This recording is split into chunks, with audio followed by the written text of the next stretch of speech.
How to install APK from Google Drive on Android. Hey everyone, welcome back to the channel. Today I'll be showing you guys how to easily install APK from Google Drive. First off, you need to go ahead and open up your Drive application. Once you open it up, make sure you're logged in. From here, you need to go ahead and open up where your APK is located at. I've got this APK folder, so I'll just head over here.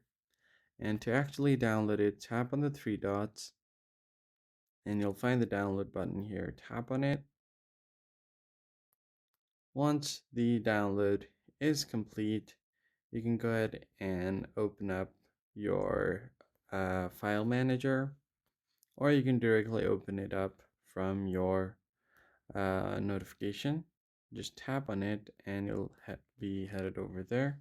I'll just go to my files and you can find the downloads here. I'll just tap on this APK right here.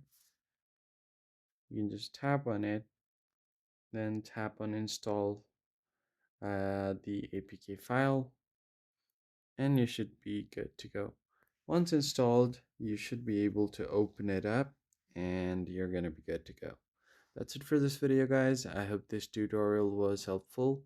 Hit the like button down below, subscribe to the channel, and I'll see you guys in the next one.